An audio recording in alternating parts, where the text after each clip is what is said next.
কানাডার ভয়াবহ দাবানলের বিষাক্ত ধোঁয়া এখন সীমান্ত পেরিয়ে পৌঁছে গেছে যুক্তরাষ্ট্রের একাধিক অঙ্গরাজ্যে। ডেট্রয়েট, নিউ ইয়র্ক, শিকাগো থেকে শুরু করে নিউ ইংল্যান্ড পর্যন্ত বিস্তীর্ণ অঞ্চল এখন ধোঁয়ার চাদরে ঢেকে গেছে। আর বাতাস এতটাই দূষিত হয়ে পড়েছে যে বহু এলাকায় জারি করা হয়েছে বিপজ্জনক বায়ু দূষণের সতর্কতা। বন্ধ করে দেয়া হয়েছে বিভিন্ন উন্মুক্ত অনুষ্ঠান, সৈকত এবং শিশুদের গ্রীষ্মকালীন কার্যক্রম। এমনকি নিউ জার্সিতে অনুষ্ঠিত হতে যাওয়া ফিফা বিশ্বকাপের ফাইনাল নিয়েও দেখা দিয়েছে নতুন উদ্বেগ, এমন তথ্য জানিয়েছে বিবিসি।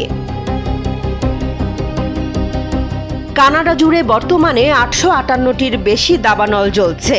এর মধ্যে বেশিরভাগই এখনও নিয়ন্ত্রণের বাইরে। শুধু বৃহস্পতিবারই নতুন করে আরও 30টি দাবানলের সৃষ্টি হয়েছে। স্যান্ডেলিনা সো, রূপচর্চায় আভিজাত্য। ফলে পরিস্থিতি আরও জটিল হয়ে উঠছে। দাবানলের সবচেয়ে বড় প্রভাব পড়েছে অন্টারিও প্রদেশে। উত্তর পশ্চিম অন্টারিওর বিশাল বনাঞ্চলে জ্বলতে থাকা আগুন থেকেই ঘন ধোঁয়া ছড়িয়ে পড়ছে টরন্টো, থান্ডার বে, গ্রেট লেকস অঞ্চল হয়ে যুক্তরাষ্ট্রের উত্তরাঞ্চলে।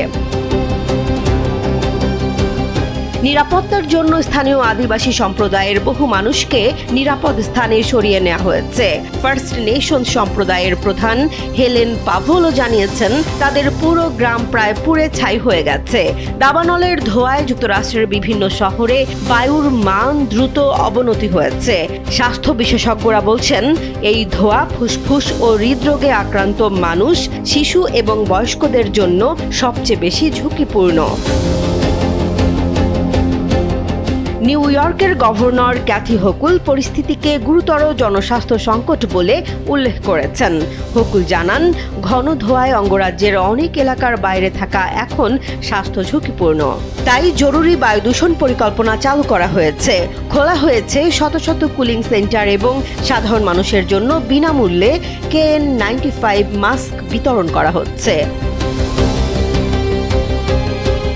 আন্তর্জাতিক বায়ুমান পর্যবেক্ষণ সংস্থা IQAir জানিয়েছে, বর্তমানে বিশ্বের সবচেয়ে দূষিত শহরগুলোর একটি ডেট্রয়েট। তালিকায় রয়েছে মিনিয়াপোলিস, শিকাগো ও টরন্টোর নামও। নিউ ইয়র্কের ধোঁয়া এতটাই ঘন যে এম্পায়ার স্টেট বিল্ডিং এবং স্ট্যাচু অব লিবার্টির মতো বিখ্যাত স্থাপনাও স্পষ্টভাবে দেখা যাচ্ছে না। আবহাওয়াবিদদের আশঙ্কা, উত্তর পশ্চিম দিকের বাতাসের কারণে আগামী কয়েকদিন ধোঁয়া যুক্তরাষ্ট্রের আরও বিস্তীর্ণ এলাকায় ছড়িয়ে পড়তে পারে। এতে নিউ জার্সিতে অনুষ্ঠিতব্য ফিফা বিশ্বকাপের ফাইনাল নিয়েও উদ্বেগ তৈরি হয়েছে। তবে সোমবারের পর বাতাসের দিক পরিবর্তন হলে পরিস্থিতির কিছুটা উন্নতি হতে পারে।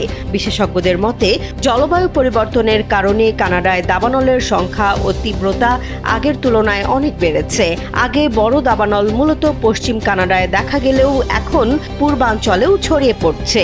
এর ফলে দাবানলের ধোঁয়া সীমান্ত পেরিয়ে উত্তর আমেরিকার মানুষের ওপর প্রভাব ফেলছে। জেসমিন জাহান, কালবেলা।